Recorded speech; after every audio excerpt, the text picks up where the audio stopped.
James Cameron's Avatar, Fire and Ash continues its global theatrical run, and by day 3, the film has reportedly collected around $345 million worldwide.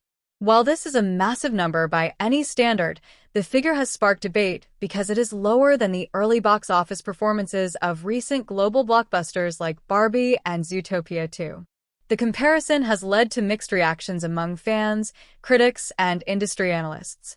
From the moment the film released, expectations were sky-high. The Avatar franchise is known for rewriting box office history, and many believed Fire and Ash would open even bigger than its predecessors. A $345 million global collection in just 3 days still places the film among the biggest openings of the year, but the narrative has shifted because of how strong the competition has been in recent times. In North America, the film opened to strong numbers, driven by premium formats like IMAX and 3D screenings. Audiences turned up in large numbers over the opening weekend, especially fans of the franchise who wanted to experience Pandora on the big screen. However, weekday collections showed a sharper drop than expected, raising questions about repeat viewing. Internationally, Avatar, Fire and Ash performed better, with markets like China, Europe, South Korea, and parts of Latin America contributing heavily to the total. China, in particular, remains a crucial territory for the franchise, though its numbers were still slightly below what earlier Avatar films achieved. Even so, the film dominated box office charts in multiple countries. The $345 million day 3 figure becomes more interesting when compared to Barbie, which surprised everyone with its massive cultural impact and strong word of mouth. Barbie not only opened big but also maintained momentum through repeat viewings and social media buzz.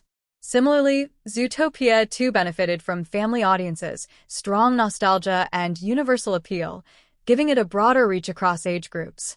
One reason Fire and Ash may be trailing behind is its long runtime. At over 3 hours, the film limits the number of daily shows theaters can schedule. While longer runtimes have not hurt Cameron's films in the past, modern audiences seem more selective about committing to extended theatrical experiences. Another factor is audience response. While viewers have praised the film's visuals, world-building, and technical brilliance, reactions to the story have been divided. Some audiences feel the narrative is slower and less emotionally gripping compared to earlier installments. This mixed response can directly affect word of mouth, which plays a big role after opening weekend. Still, industry experts caution against judging an Avatar film too quickly.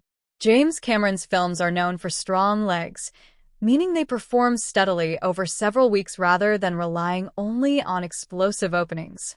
Both Avatar 2009 and The Way of Water showed remarkable staying power at the box office. The holiday season could also work in the film's favor.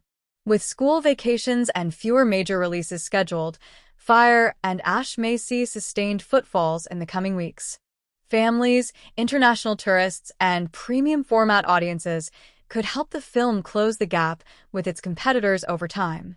The production budget of Fire and Ash is reportedly massive, which makes box office performance even more closely watched.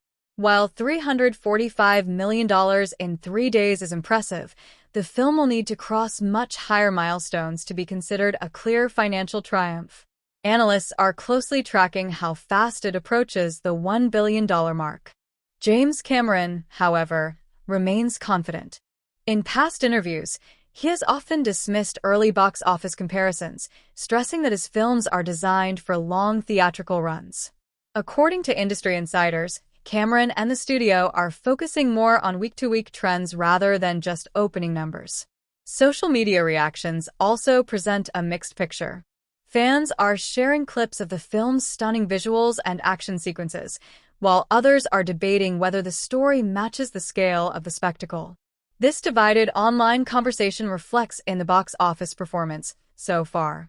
When compared to Barbie and Zootopia 2, it is also important to consider genre differences.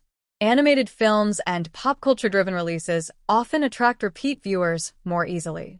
Avatar, on the other hand, leans heavily on immersive theatrical viewing, which not everyone repeats multiple times. Despite earning less than those films by day 3, Fire and Ash still ranks among the biggest global openings for a live-action film this year. It has already outperformed many other major releases and continues to dominate premium screens worldwide. As the film enters its first full week in theaters, all eyes are on how well it holds up during weekdays and the next weekend. A strong second weekend could change the narrative entirely and reaffirm James Cameron's reputation as a box office king.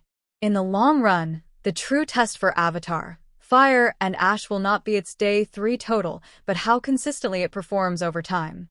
If history is any indication, this journey to Pandora may still have plenty of box office fuel left.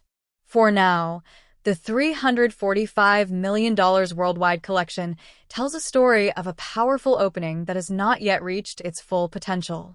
Whether it eventually surpasses Barbie and Zootopia 2 remains to be seen, but one thing is certain: the world is still watching James Cameron's box office experiment very closely. For casual viewers, the film may feel inaccessible. It demands patience and attention, but does not always reward it with strong emotional payoffs. Repeated themes of environmental destruction are present, but they are delivered without new insight. What once felt urgent now feels familiar and predictable. The film's length also affects rewatch value. While individual scenes may look stunning, watching the entire film again may feel like a chore rather than a pleasure. Despite its flaws, the film will likely perform well due to its visual appeal and the strength of the Avatar brand. Fans of the franchise may still find enjoyment in returning to Pandora. However, for viewers who value storytelling above spectacle, the film may feel hollow. The lack of character growth and narrative surprise makes it hard to recommend beyond its visuals. In the long run, Avatar, Fire, and Ash may be remembered more for how it looks than how it feels. That imbalance is its biggest weakness. This fictional review highlights a growing concern in modern cinema that technology alone cannot replace emotional storytelling. Even in an imagined future, audiences still want stories that move them, not just visuals that impress them. There is also a lack of urgency throughout the film. Even during moments of conflict, the pacing remains slow. This removes tension and makes the story feel flat. The film seems more interested in setting up future installments than telling a complete story. Many plot threads are left unresolved, making the movie feel like a long preview rather than a standalone experience. Humor is almost entirely absent, making the tone feel overly serious and heavy. Without lighter moments, the film becomes emotionally draining instead of engaging.